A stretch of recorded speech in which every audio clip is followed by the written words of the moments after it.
Kawasan ladang jagung yang menyimpan sejarah kelam, membawa penderitaan kepada orang-orang yang mendatanginya.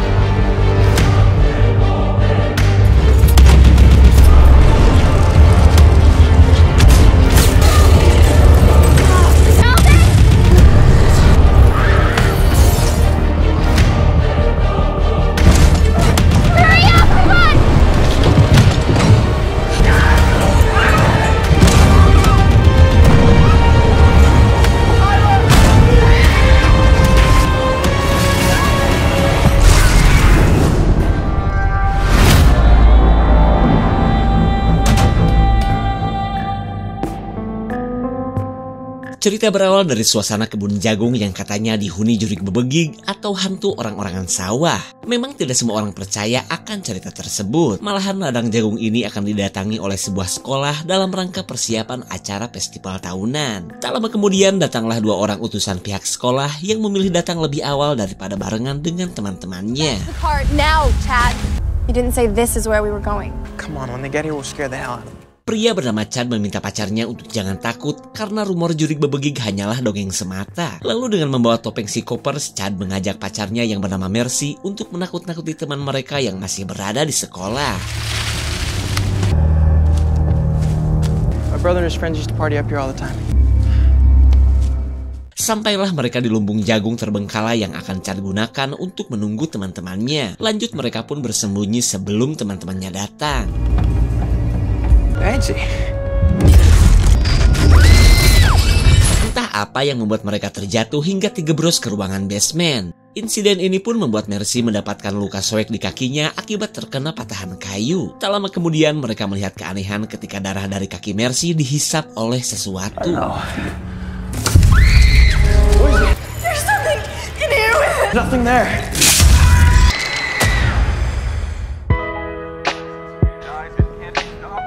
Kemudian kita beralih ke persiapan SMA Gunung Jamu yang akan mendatangi ladang jagung. Dan inilah Haris, Pak Guru Galau yang akan memimpin para siswa ke perkebunan jagung milik mantan pacarnya.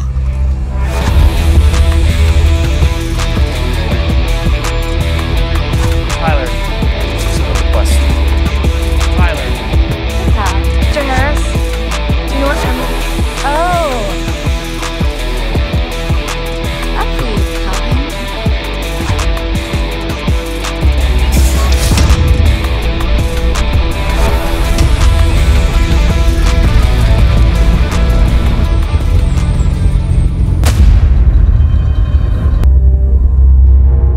Setibanya di lokasi, para siswa ini sudah tahu akan rumor jurig bebegig yang bagi sebagian orang percaya akan keberadaannya. Bahkan menurut Devon, lebih dari 30 orang dinyatakan tewas di tempat ini dan kesemuanya dalam kondisi rusak seperti habis dimangsa. Namun menurut Haris mereka gak usah percaya hal begituan. Mending fokus ngumpulin semua bebegig yang akan mereka bawa ke sekolah.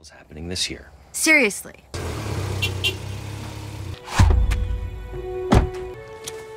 So did you find it? Sekian lama tak jumpa, Haris mendadak panas dingin saat bertemu si mantan yang sudah 3 tahun tinggal di kota. Wanita yang bernama Christine ini pun katanya baru 2 hari pulang, itu pun dalam rangka untuk menjual pertanian orang tuanya yang sudah 20 tahun gak keurus.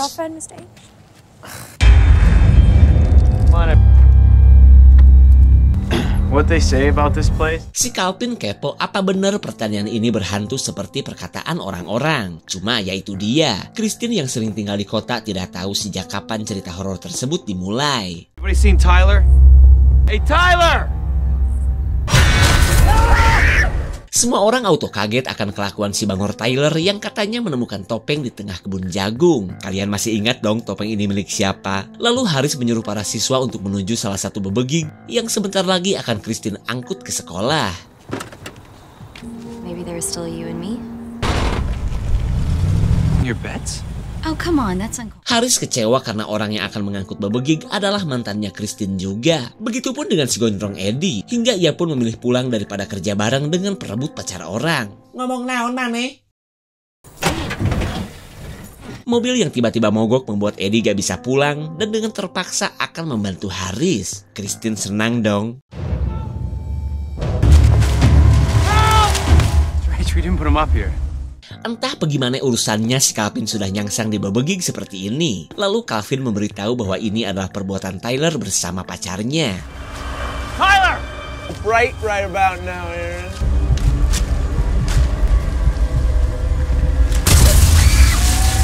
Mereka mendengar teriakan siswi bernama Beth yang entah sedang diganggu apaan. Namun mereka menduga jika ini pasti perbuatan si Tyler.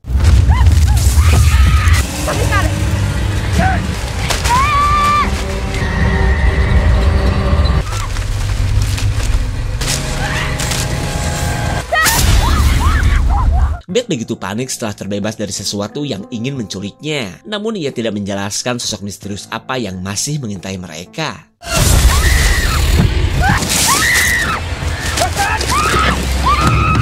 What the hell was that? Kekacauan di kebun jagung membuat Maria benar-benar ketakutan. Lalu ketika Eddie menemukan Beth, Christine menyuruh semua orang untuk bersembunyi di dalam kabin. On your feet, kid. We're almost there. Come on, go! Hurry up, come on!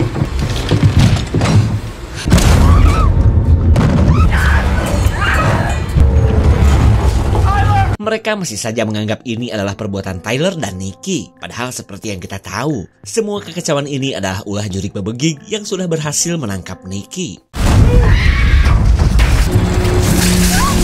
Dengan tewasnya Nikki, mereka akhirnya sadar bahwa semua ini bukanlah ulah manusia. Lanjut, mereka pun memblokir semua pintu dan jendela ketika Calvin masih sibuk mencari sinyal. No signal, no nothing. Maybe if you were higher, why don't you try upstairs? I'll go. Saat Maria akan pergi mencari sinyal, Davon mencari segala sesuatu yang berguna. Tak lama kemudian, ia menemukan sebuah bedil yang bisa ia gunakan untuk berjaga-jaga. Grabbed anything or something? Does anyone hear that? Mereka mendengar jeritan aneh yang berasal dari kebun jagung. Lalu saat Calvin menyebut itu adalah jurik bebegig, Haris adalah satu-satunya orang yang tidak percaya. Malahan ia menyangka itu adalah anjing liar yang sedang memburu bagong. Beth gak terima dong, karena mana kuat seekor dogi liar melempar dan menarik Nikki seperti tadi.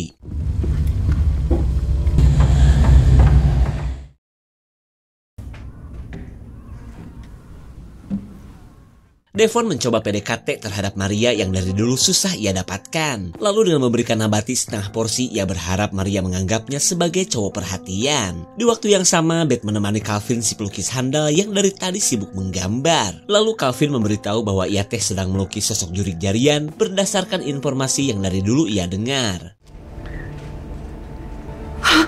What? Beth menjadi yang paling ketakutan setelah melihat sketsa jurik bebegig buatan Calvin. Ia pun ingin segera pergi, apalagi menurut rumor jurik bebegig hobi memangsa manusia. Melihat kondisi Beth, Haris berencana untuk mengambil bis yang akan ia gunakan untuk membawa para siswa keluar dari ladang jagung. Tapi karena kunci mobil bis sudah dicuri oleh Nikki, Haris terpaksa akan menggunakan mobil Eddie untuk mencari bantuan. Mudah-mudahan bisa nyala. Keep them inside, keep them safe. Saat Haris sedang membuka blokiran pintu, Beth kekeh ingin pulang dan tidak mau menunggu Haris. Keadaan ini dijadikan kesempatan oleh Calvin untuk menunjukkan perhatiannya kepada Beth. Okay. Calvin, no! Si Calvin bela-belain melewati jendela demi mengantarkan Beth ke rumahnya. Ia pun berusaha nyetar mobil yang masih saja gak mau nyala.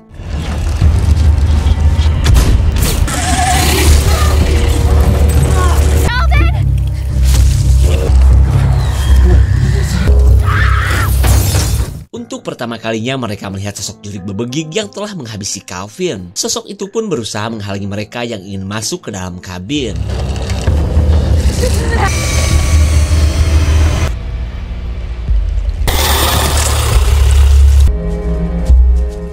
Mereka kini berada di lumbung tempat di mana Chad dan Mercy diserang bebegig. Tak lama kemudian mereka menemukan ceceran darah yang tentunya membuat mereka bertanya-tanya. Mereka akhirnya digebros juga akibat lantai kayu yang memang sudah pada lapuk. Tapi untungnya mereka tidak mendapatkan luka yang berarti selain rasa nyeri di bagian knalpot. Lalu dari banyaknya rantai gedong, Haris menduga bahwa seseorang sepertinya menjaga sesuatu di tempat ini agar tidak keluar. Mereka tidak menyangka menemukan jasad Mercy sudah setengah porsi seperti ini. Mereka pun langsung kepikiran akan keberadaan Chad yang entah seperti apa.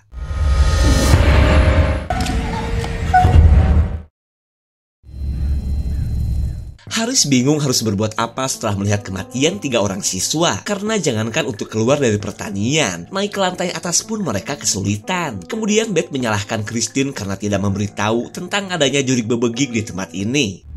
This could be our only chance. Can't blame Kristen. Okay, so we need to get out of here now. Christine mempersilahkan Beth menyalahkan ia dan pertanian leluhurnya. Namun ia meminta mending jadi jalan keluar daripada nyari masalah baru dengannya.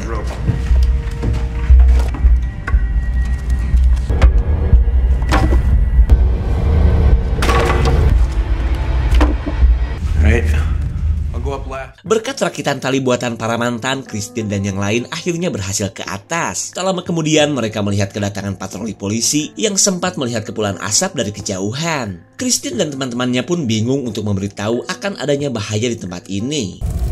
Hello! Oh no, we have to warn him. Let's get some weapons first. Are you okay? Stay away! Officer Morris, you have to stay away. Christine menyuruh Pak Pol segera pergi karena ada jurik bebegik yang hobi makan orang. Akan tetapi si polisi gak percaya dan malah menyuruh mereka untuk membuang senjata. Right behind you!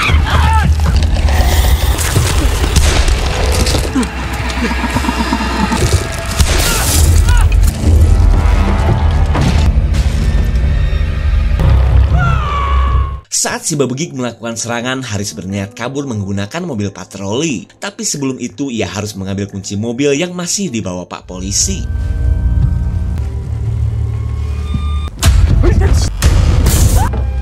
Hurry! Mereka gercep mengambil kunci dari tubuh Pak Pol yang sudah tewas. Lalu ketika kunci mobil sudah didapat,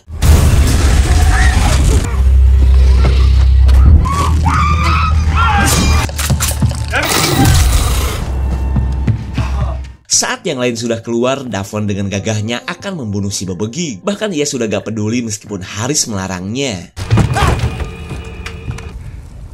I think he's gone.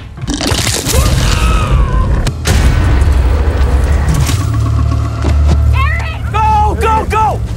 Setelah kematian Devon, Haris mengajak yang lain pergi sebelum menjadi korban selanjutnya. Namun si bebegik tidak akan melepaskan mereka begitu saja.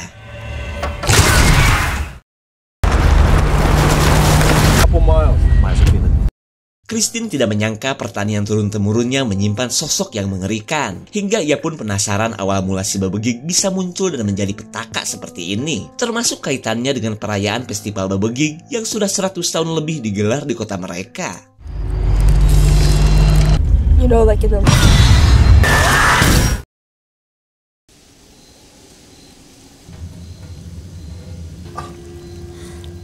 Mereka baru sadar ternyata si bebegik masih memburu mereka. Lalu selain membuat mobil rusak parah, kecelakaan tadi menimbulkan kebocoran bensin.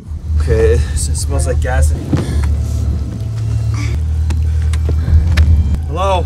It's wishful thinking, buddy. Lengkap sudah penderitaan mereka saat radio ikutan rusak. Ditambah lagi Eddie yang terluka parah jelas akan menghambat pelarian mereka. I need a shirt or something. Dude, I might need that other shirt. Mereka kembali panik ketika si bebegik menarik ceker Christine. Keadaan ini membuat Eddie tidak akan tinggal diam, sekalipun ia harus mengorbankan diri dengan membakar tangki bensin yang masih bocor.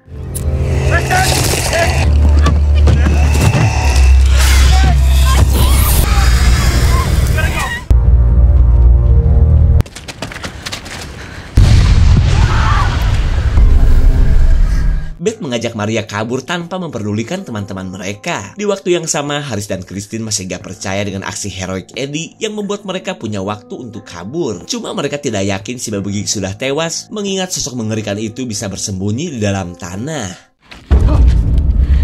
Maria adalah yang paling peduli akan keselamatan Haris dan Christine. Lalu ia mengajak mereka pergi ke sebuah rumah yang baru saja ia temukan bersama Beth.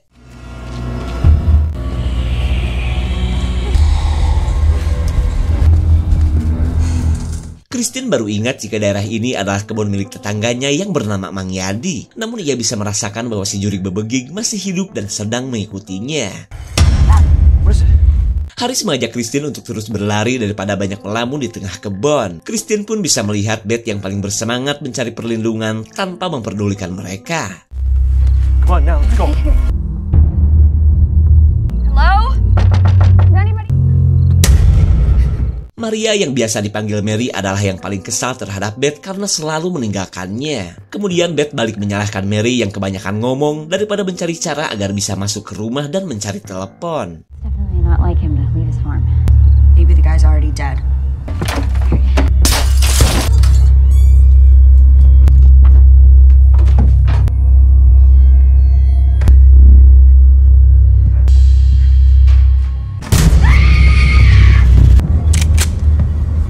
Mang Yadi langsung marah saat menyangka rumahnya disatronin komplotan maling. Kemudian Christine gercep menyebutkan bahwa ia teh adalah keturunan keluarga Miller, pemilik pertanian jagung yang super luas. Lalu ketika Christine menceritakan apa yang terjadi, pria ini kaget karena sosok bebegik yang selama ini dikurung ternyata sudah lepas. Not human.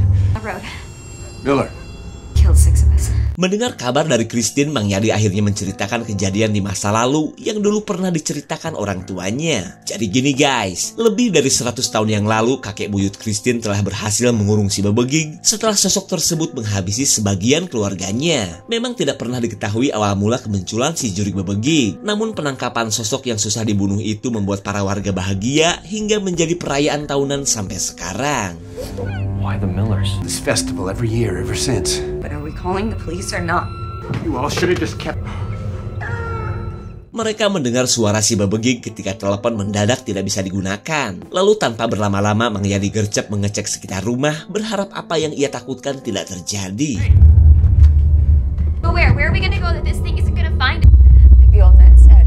Beth teringat akan cerita dari Mang Yadi bahwa si bebegik dari dulu mengincar leluhur Christine. Hingga ia merasa yakin jika Christine meninggoy, si bebegik tidak akan memburu mereka lagi. Perkataan Beth jelas menimbulkan cekcok karena gak mungkin juga Haris mengorbankan Christine. Keadaan ini membuat Beth kecewa dan memilih pergi dengan membawa pisau.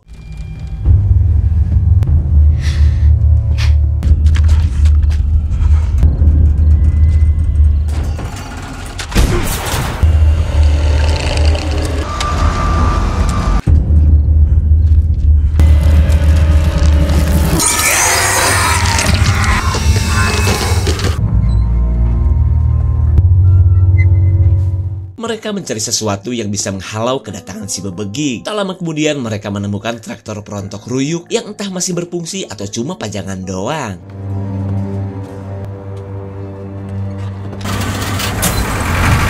Can't get any gear. It's like it's locked. Christine mendengar teriakan Beth yang terus-terusan minta tolong kepadanya. Lalu Mary meminta agar Christine jangan mudah terpengaruh karena ia khawatir itu cuma akal-akalan Beth saja.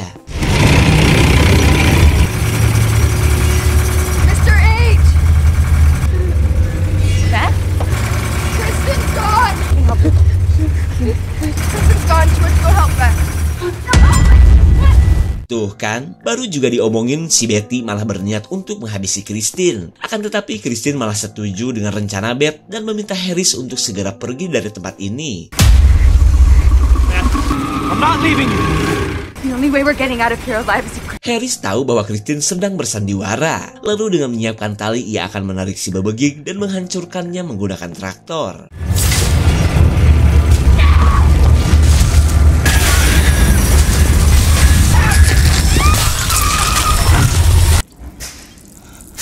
Mereka tidak menyangka Beth ikutan ketarik dan turut hancur bersama si bebegik. Kemudian Harris berniat mencari mobil yang bisa mereka gunakan untuk kabur. Tak lupa juga ia meminta Mary untuk menunggu dan memastikan si bebegik tidak muncul lagi. We'll be right back.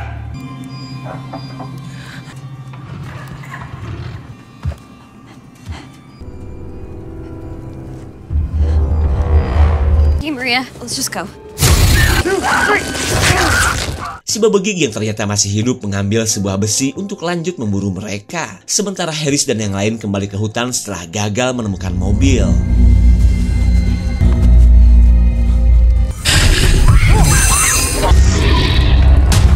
Christine berencana untuk mengalihkan perhatian si bebegik dengan menggunakan darahnya. Tapi sebelum itu ia akan kembali ke rumah Mang Yadi biar si bebegik tidak kelayaban di hutan seperti ini.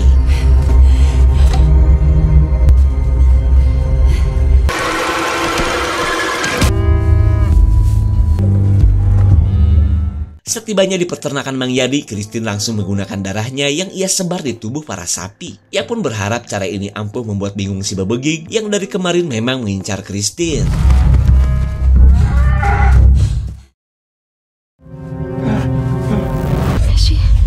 Not yet. Let's go. Come on. 1, 2. Serangan dadakan si Bebegig membuat Mary akhirnya tewas seketika. Lalu ketika si Bebegig muncul, Christine bergegas mencabut besi yang masih membuat Harris dan Mary gancet seperti ini. Mereka bisa melanjutkan pelarian setelah Christine berhasil memenggal si Bebegig. Namun seperti yang kita tahu, serangan semacam tadi tidak akan membuat si Bebegig matot.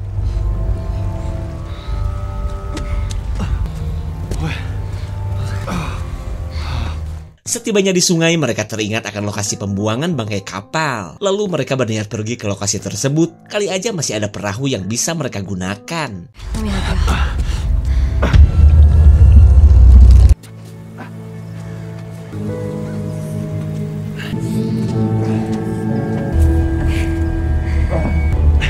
What about those lifeboats?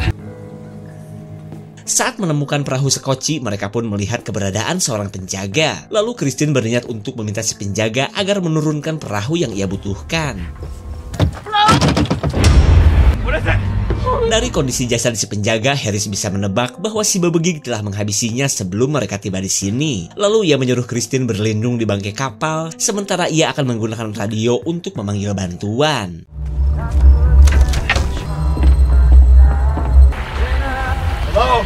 Saat tahu radio gak berfungsi, Harris melihat si Bebegig yang ternyata sudah berada di bangkai kapal. Lalu ia gercep memberitahu Christine akan bahaya yang sedang mengintainya.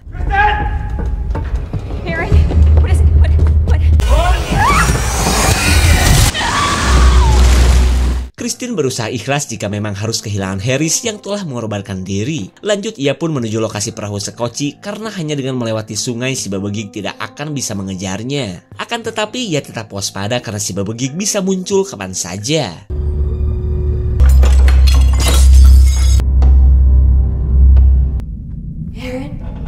Christine merasa mendengar suara Harris yang sedang menahan sakit, dan ternyata benar. Entah bagaimana ceritanya, Harris yang sedang sekarat sudah berada di dalam kapal.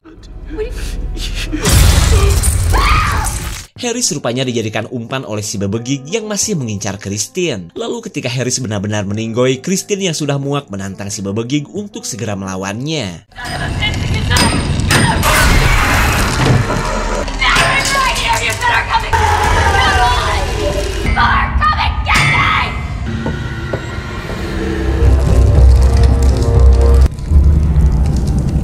Sebelum baku hantam dengan si Bebegig, Christine menutup pintu agar sosok mengerikan itu tidak bisa kabur dari ruangan mesin. Lalu ia tinggal mencari saluran bensin untuk membakar si Bebegig yang memang paling takut dengan api.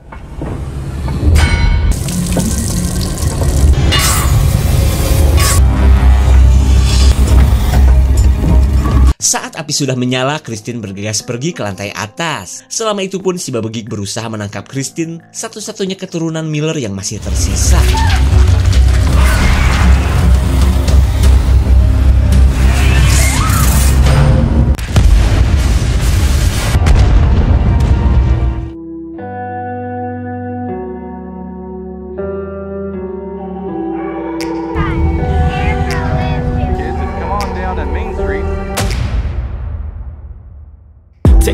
Perjuangan Christine menjadikan ia satu-satunya orang yang selamat dari kebrutalan si Jurik Bebegig yang akhirnya hancur terkena ledakan. Dimana semua kekacauan ini berawal dari kecerobohan Chad bersama Mercy yang tanpa sengaja telah mengeluarkan si Bebegig yang sekian lama terkurung di ruang bawah tanah. Memang tidak dijelaskan awal mula kemunculan si Bebegig, tapi bisa kita asumsikan bahwa kemunculan sosok mengerikan ini kemungkinan besar adalah ulah kakek buyut Christine. Bisa saja kan, kakek buyut Christine melakukan sebuah perjanjian dengan Saiton agar pertaniannya tumbuh subur dan makmur sampai sekarang. Namun siapa sangka konsekuensi dari kehadiran si Bebegig menimbulkan petaka bagi keluarga termasuk orang-orang di sekitarnya. Jika ada tambahan komen guys ya. Segitu saja untuk klip dan review kali ini. Terima kasih dan sampai jumpa. Take me back to a place where I felt at home. Take me back to a day when we weren't alone. Take me back to an age when the world felt small.